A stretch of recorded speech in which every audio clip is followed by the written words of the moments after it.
Hello, we welcome you to our Bible study. We're currently studying from the book of Job, chapter 18. So if you'd like to follow along, please open your Bibles and let's begin. Job chapter 18.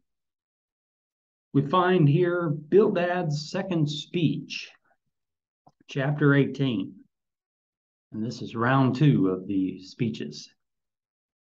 In verses 1 through 4, Bildad reproaches Job.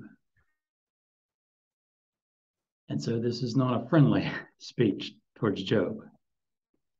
Verse 1, Then Bildad the Shuhite answered and said, again, this is Bildad's second speech. The first was back in Job chapter 8 in verse 1. Verse 2, How long till you put an end to words? Gain understanding, and afterward we will speak. Bildad reproaches Job, asking how long till he stopped talking.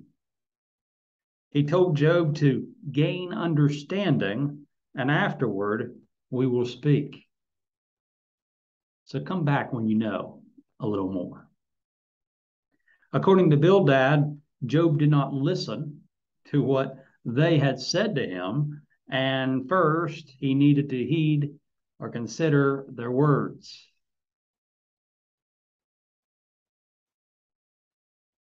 Other versions read, How long will you hunt for words? And so this might suggest that Bildad reproached Job for spending more time searching for words than to what to say next than he did listen to what they already had said. But the basic point here, as we see in our text, how long are you going to continue speaking? Verse 3. Why are we counted as beasts and regarded as stupid in your sight? According to Bildad, Job counted the friends as beasts and regarded them as stupid. Perhaps Bildad despised being told by Job that they could learn from the beasts, if only they would listen or pay attention in Job 12 and 7. And also that God had hidden their heart from understanding, Job 17 and 4. Job never called them stupid. However, he did speak sarcastically of their wisdom, Job 12 and 2. Job also did not think that they were wise, Job 17 and 10. In reality, they were unwise in that they accused Job of sin just because of his suffering. Unrelated really to this passage, Psalm 73:22, the psalmist Asaph saw himself as being like a beast before God. Psalm 73:22, I was so foolish and ignorant. I was like a beast before you. But here in Job 18 and 3, Bildad asked, why are we counted as beasts to you, Job? So do you think we're foolish? Do you think we're ignorant? Do you think we're like a beast? Verse 4. You who tear yourself in anger, shall the earth be forsaken for you?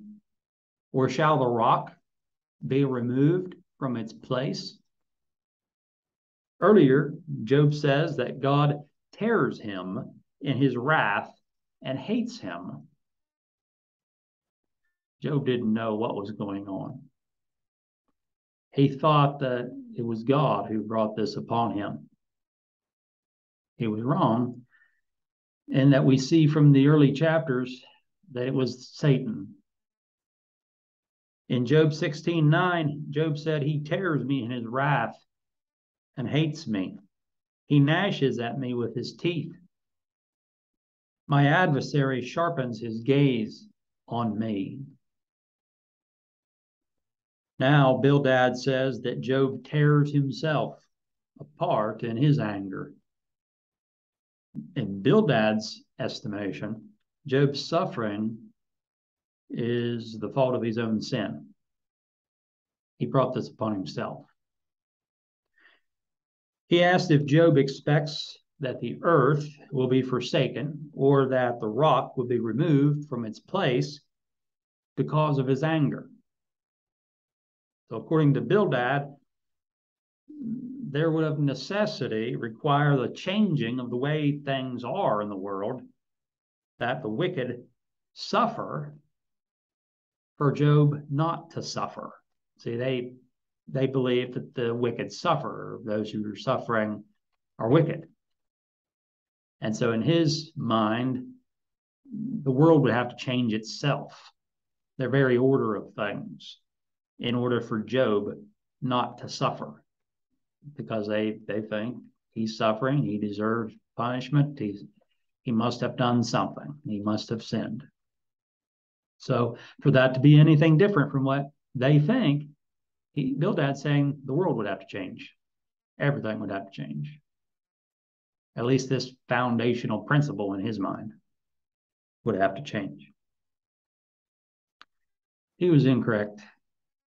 He continues on in verses 5 through 21, describing the end of the wicked. Of course, the whole time it's insinuated that Job is wicked and that Job would see his end. Verse 5, the light of the wicked indeed goes out, and the flame of his fire does not shine. Bildad speaks of the wicked, and in this passage, light symbolizes life, like we see in Job 3:16 and Job 33 and 30. The life of the wicked is extinguished, and his life will not continue.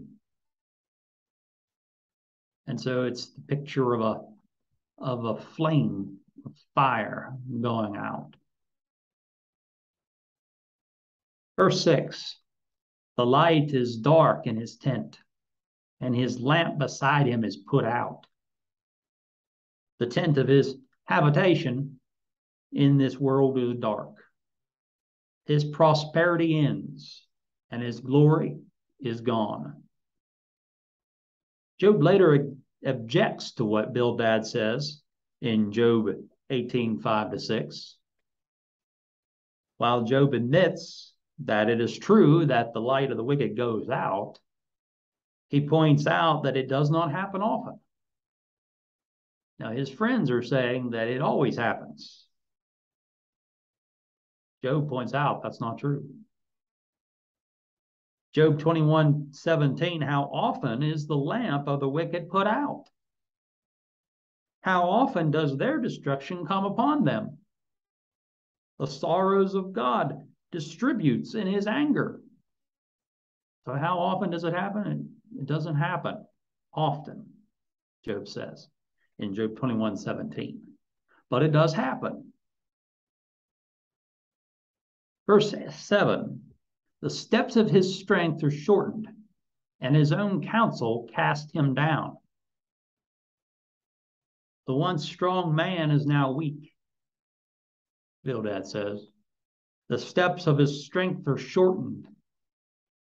This may refer to how long his stride, which indicated his strength, is now shortened. As we get older, sometimes we become weaker, our stride becomes shorter. So here he's saying that this once strong man is now weak.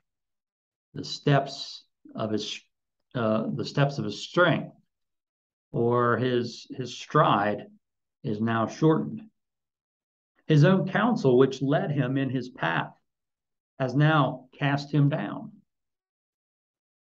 His bad choices have led him to being thrown down. Verse 8, for he is cast into a net by his own feet, and he walks into a snare. In the following passages, Bildad uses six different terms for catching an animal, emphasizing the entrapped condition of the wicked man. And while our text repeats net and snare, the original language uses 6 terms. In our Bible, this particular translation, the New King James, verse 8 to 10, verse 8, net and snare. Again, in verses 9, net and snare, and verses 10, noose and trap. But in the Hebrew language, these are unique terms. First, he is cast into a net by his own feet. For example, the net is spread for a bird. You see in Proverbs 1:17. Second, he walks into a snare. This term is often translated network, or this is the work of nets for catching animals. Note how all these terms are related to the same subject, particularly figuratively of the wicked being entrapped. Verse 9, the net takes him by the heel, and a snare lays hold of him. Third, the net takes the wicked man by the heel. He gets his heel caught in the net. This term may literally refer to the trapping or snaring of birds, like in Psalm 91:3, Psalm 124:7, Proverbs 7:23, Ecclesiastes 9:12, and Amos 3:5. Eliphaz later says to Job that snares are metaphorically all around Job.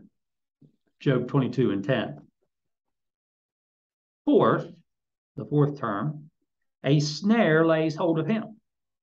Earlier, Eliphaz said that the harvest of the foolish is taken as if by a snare in Job 5:5. Verse 10, a noose is hidden for him on the ground, and a trap for him in the road. And so fifth in the list, there is a noose hidden for the wicked man on the ground. Elihu speaks of men being held in the cords of affliction. Affliction, Job 36 and verse 8. And number 6 in the list, there is a trap for him in the road. This is another word for a trap or snare. It's an instrument for catching prey.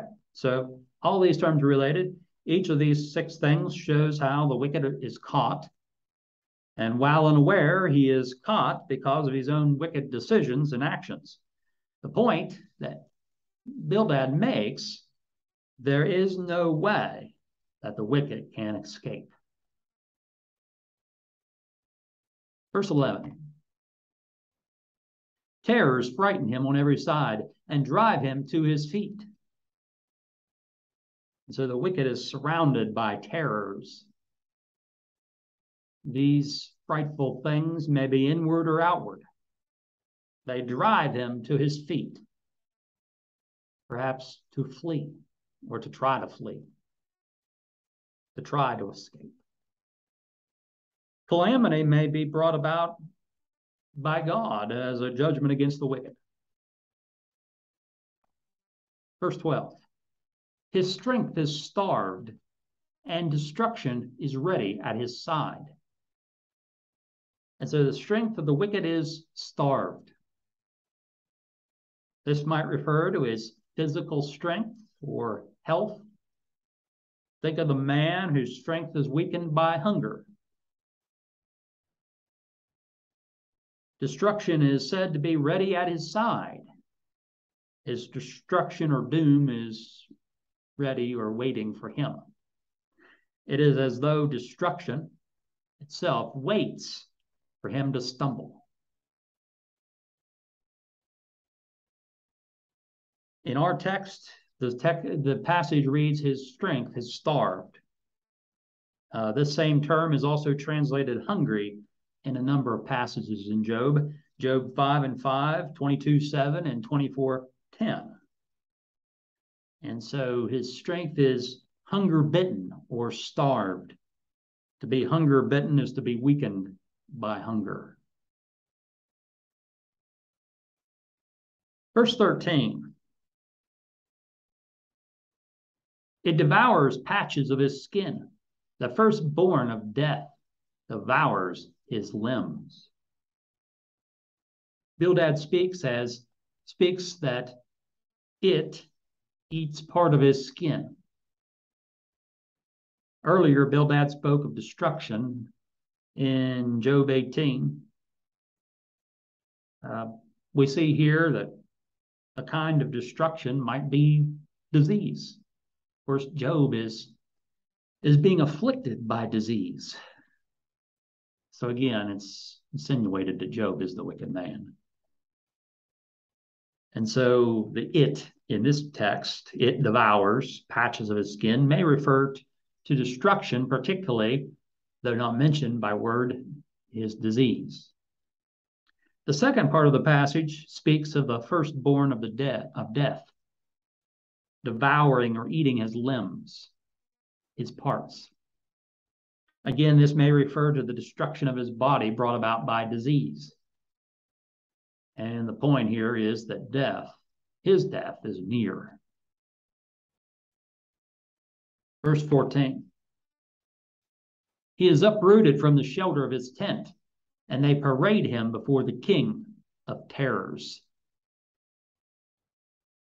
Bildad said in his first speech that if Job was pure and upright, God would prosper his dwelling place.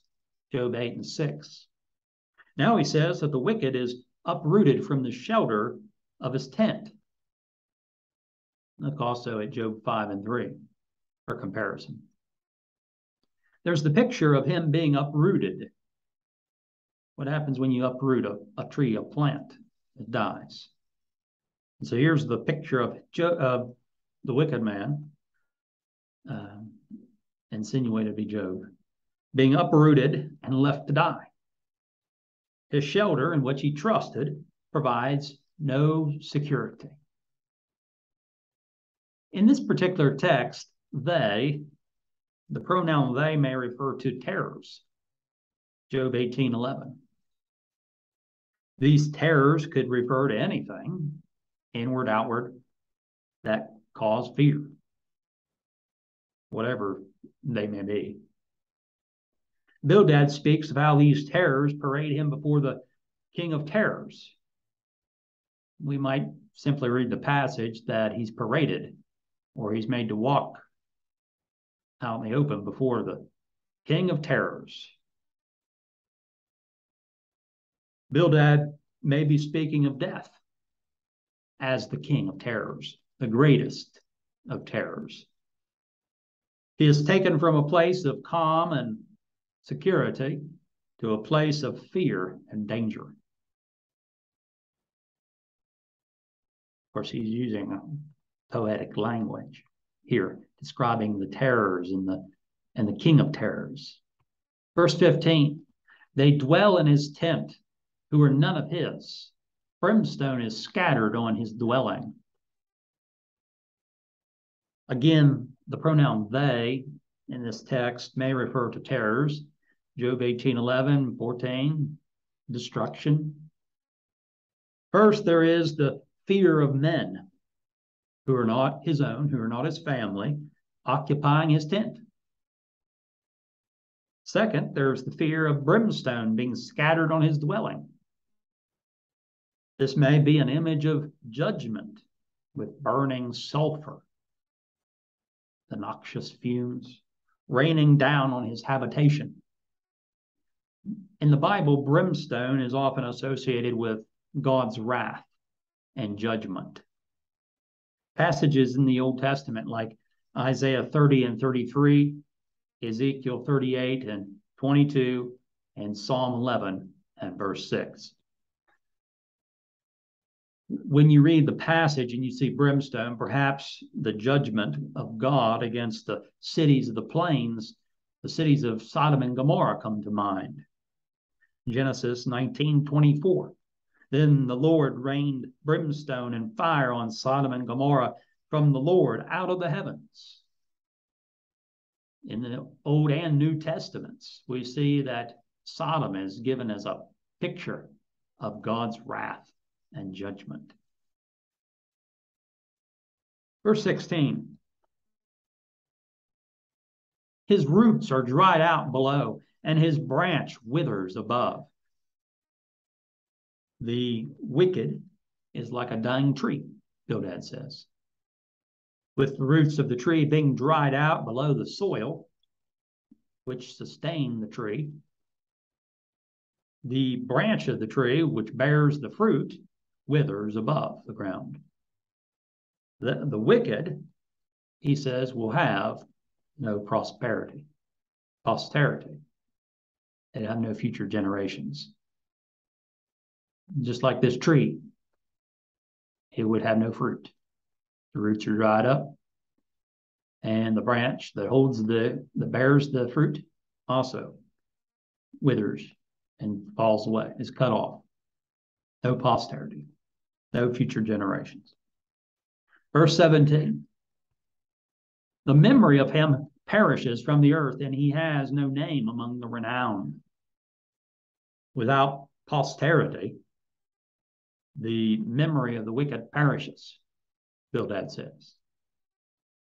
Job 18:19, he mentions posterity. He will be unknown among the renowned, the distinguished, or the famous, according to the footnote in the New King James. What about the memory of the wicked? If Bildad taught that the wicked will not be remembered, or never be remembered, or that the wicked will not be named, or never be named among the renowned, he was wrong. Simple as that.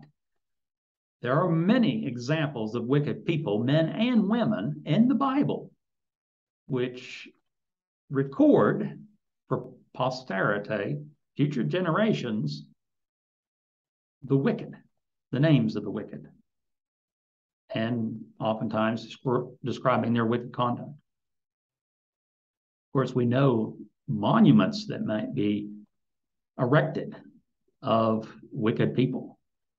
In this particular passage, again, he says, the memory of him perishes, the wicked man perishes from the earth, and he has no name among the renowned. If he's saying that universally that all the wicked, that they have no name remembered among the people, then he's wrong. Is it even generally true? I don't think, though, that's what he's meaning here in the passage. If he is, he's wrong. There are plenty of examples. Just think of many of the kings of Israel who were wicked, recorded in the Bible. They are remembered, if only for the inspiration of the Bible, that their record is kept for us today. I think particularly in this passage, he's speaking concerning posterity, future generations, children, grandchildren, and descendants. And so he would not be remembered among them. No posterity, no remembrance in that fashion. Verse 18.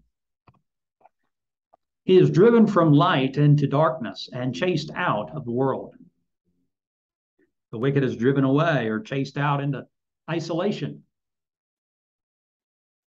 He's driven from the light into darkness, chased out of the world. Of course, it's hard to chase someone out of the world unless you're talking about death. But here we see in the passage, he sees, again, the end of the wicked. Verse 19. He has neither son nor posterity among his people, nor any remaining in his dwellings. Again, I think this is a good reason for the earlier passages talking about it. Not mentioned among those of the renowned, particularly given that his posterity is cut off. He has no posterity. So the wicked comes to an end. He will have no children or grandchildren, no future generations to remember him. And of course, this is very important to them. Verse 20. Those in the west are astonished at his day, and those in the east are frightened. Verse 20, those in the west, literally those who came after, and those in the east, or literally those who have gone before. Let's look at the passage as it reads here in our text. And I think here that in the west is an explanation of who came after, and in the east is an explanation of who have gone before. But let's look at the passage. I mentioned this because it may read differently in your translation. Those in the west are astonished at his day, and those in the east are frightened. Bildad speaks of how people are astonished and frightened in the day of terror that comes upon the wicked. So that's the point. That's the main point of the passage. They see what has happened to the wicked, and they are frightful. They are afraid. They are astonished. This is true for people everywhere, those in the west and those in the east. And so the text again reads literally those who've come after and those who have gone before. It's true either way. People everywhere are astonished. They are frightened. Verse 21. Last passage. Surely such are the dwellings of the wicked, and this is the place of him who does not know God. Here he wraps up the chapter, his speech. Bildad concludes the speech to Job. This is the end of the wicked. And he describes the wicked as he who does not know God. He who does not know God. It's insinuated that Job is he who does not know God, that Job is the wicked. And that Job will therefore come to an end, as the wicked do. Well, that's the end of the chapter. I hope that it's been helpful in better understanding these 21 verses. There's always more to learn, and we encourage you to continue to study on your own. And next time, Lord willing, we'll continue with chapter 19. We thank you for being here today for our Bible lesson on this chapter of the book of Job.